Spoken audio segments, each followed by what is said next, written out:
సీతారామరాజు జిల్లా జీమాడుగుల మండలం సులభం గ్రామంలో అంగరంగ వైభవంగా శ్రీ శ్రీ నీలకంఠేశ్వర స్వామి దేవస్థానం విశాఖపట్నం సాయిరాం స్వామిజీ వారి ఆధ్వర్యంలో గ్రామ పెద్దలతో ప్రారంభోత్సవం నిర్వహించారు. ఈ నేపథ్యంలో ఉత్సవ కమిటీ అధ్యక్షుడు భీమశంకర నాయుడు మాట్లాడుతూ 400 ఏళ్ల చరిత్ర కలిగిన శివాలయమని ఇక్కడ తమ గ్రామంతో పాటు చుట్టుపక్కల గ్రామ ప్రజలు పూజలు చేసేవారన్నారు. కోరిని కోరికలు తీర్చే దేవాలయంగా వారు ప్రగాఢ నమ్మకంతో కొలిచేవారని, ఇంత ప్రసిద్ధిగాంచిన పురాతనమైన దేవాలయాన్ని విశాఖపట్నం భీమిలి సాయిరాం స్వామిజీ వారి ఆర్థిక సహాయంతో గ్రామ పెద్దలు, గ్రామస్తులు, కొంతమంది దాతల సహాయంతో ఇంత తొందరగా ఈ దేవాలయాన్ని నిర్మించుకోగలిగామని ఆయన తెలిపారు. అనంతరం సాయిరాం స్వామిజీ మాట్లాడుతూ ప్రతి ఒక్కరూ భక్తి శ్రద్ధలతో మంచి మనసు కలిగి ఇతరులకు సహాయపడుతూ నిత్యం దేవుణ్ణి స్మరించుకుంటూ ప్రతి ఒక్కరూ ఆరోగ్యంగా జీవించాలని తెలిపారు. జరిగింది ఆయన అనుగ్రహం జరిగింది కాబట్టి కనీసం మన ధర్మం దీపారాధన చేయవలసిన బాధ్యత మన అందరి మీద ఉన్నది.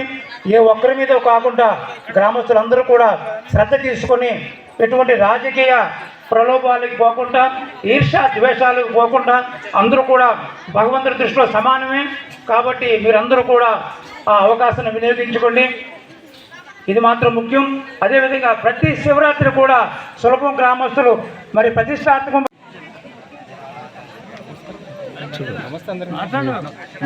అందరికీ నమస్కారం. ఈ యొక్క సులభం గ్రామం జీమాడుల మండలం, విశాఖపట్నం జిల్లా, అల్లూరు జిల్లా. సులభం గ్రామంలో శ్రీ శ్రీ నీలకంఠేశ్వర ఆలయం నిర్మాణం కోసం సద్గురు శ్రీ సాయిరాం స్వామీజీ భీమిలి విశాఖపట్నం వారి ఆధ్వర్యంలో ఈ శివాలయం ప్రారంభించడం అయింది. ఈ శివాలయం ప్రారంభోత్సవానికి దాతలు ఎంతో సహాయం చేయడం జరిగింది.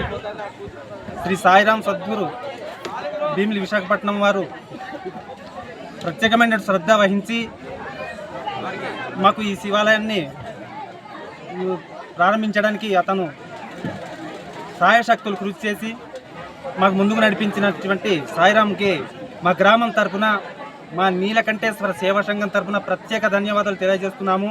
ఈ శివాలయం పూర్వం 400 సంవత్సరాల క్రితం నుండి తాతలు ముత్తాతల నుండి ఉన్నటువంటి శివాలయం ఒక పెంకులతో ఉన్న షెడ్డు రూపంగా ఉండేది. ఈ విషయాన్ని సాయిరాం స్వామీజీ వారికి తీసుకొచ్చి చూపించడం జరిగింది.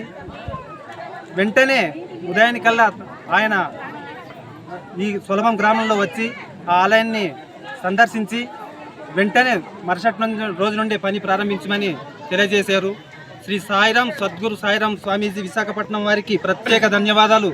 మా గ్రామం తరపున, మా భక్తుల తరపున, మా నీలకంఠేశ్వర సేవా సంఘం తరపున ప్రత్యేక ధన్యవాదాలు, పాదాభివందనాలు తెలియజేసుకుంటున్నాను. నీలకంఠేశ్వర స్వామి వారికి పాదాలకి మనసుమాధులతో, అదేవిధంగా మీడియా మిత్రులందరికీ కూడా నమస్కారం తెలుపుతూ, సులభం గ్రామం నందు సుమారుగా గ్రామస్తులు తెలిపిన దాన్ని బట్టి 400 సంవత్సరాల క్రితం మా తాత ముత్తాతలు ఎవరో ఇక్కడ శివలింగ ప్రతిష్ఠ జరిగింది స్వామి. మరి ఈ ఆలయానికి, ఈ శివలింగానికి ఎటువంటి దేవాలయం లేదు, పెంకులతో ఉన్నది. మరి ఇది ఈ విధంగా ఉండటం వలన మాకు మరి ఎటువంటి అనర్థాలు జరుగుతాయని చెప్పేసి వారు తెలపడం జరిగింది.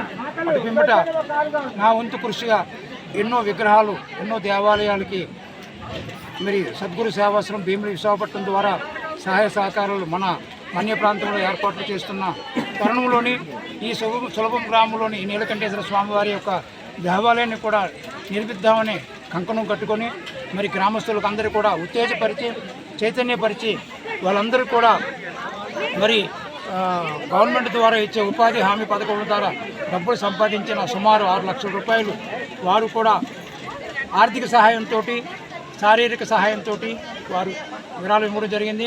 అదేవిధంగా చుట్టుపక్కల గ్రామస్తులు, మాడుగుల చుట్టుపక్కల పాడేరు నుండి కూడా మరి కొంతమంది పెద్దలు వారందరూ కూడా సహాయ సహకారాలు వాళ్ళు తోచిన విధంగా సహాయ సహకారం చేయటం అన్నమాట.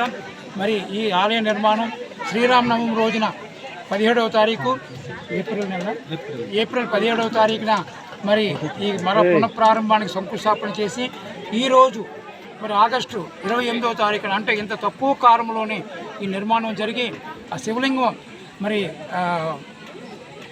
చింతాక్రాంతులైన శివలింగానికి మళ్ళా జీవం తీసుకొచ్చి ఒక రూపురేఖను మార్చి స్వచ్ఛమైన స్వామి యొక్క రూపాన్ని మరి మళ్ళా లింగ రూపంలో మన యొక్క నీలకంఠేశ్వర స్వామి వారిని శిల్పుల కింద మరలా తయారు చేయించి విగ్రహంతో పాటు శ్రీ విఘ్నేశ్వరుని పార్వతీ అమ్మవారిని, మరి నందీశ్వరుని కూడా నూతన నందీశ్వరుని, మరి పాత చిరకాల నందీశ్వరుని కూడా పునఃప్రతిష్ఠ చేయడం జరిగింది.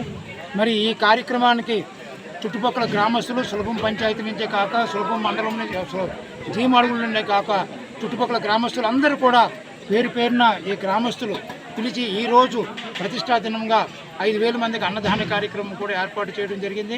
మరి అదేవిధంగా చాలామంది దాతలు బియ్యం కానీ, నూనె కానీ, పప్పులు కానీ అన్నదాన కార్యక్రమాన్ని సహాయ సహకారం అందించారు.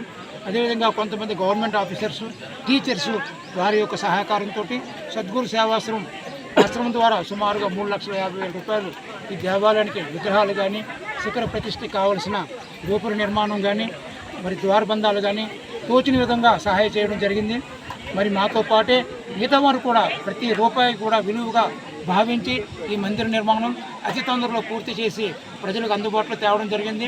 మరి ఈ అవకాశాన్ని స్వామి యొక్క దర్శనాన్ని చుట్టుపక్కల గ్రామస్తులందరూ కూడా ప్రతి సోమవారం కూడా దర్శించుకొని స్వామి అనుగ్రహం పొందాలని, అదేవిధంగా ప్రతి శివరాత్రి కూడా మహా ఉత్సవ కార్యక్రమాన్ని ఈ చుట్టుపక్కల సులభం పంచాయతీ చుట్టుపక్కల ఉన్న గుడిగి మామిడి కానీ, పెదలోచులు కానీ, మరి అన్ని గ్రామస్తులు కూడా కలిసి రంగరంగ వైభవంగా శివరాత్రి మహోత్సవం కూడా ఏర్పాట్లు చేసుకోవాలని మరి ప్రజలందరికీ అందుబాటులో తేవడం జరిగింది.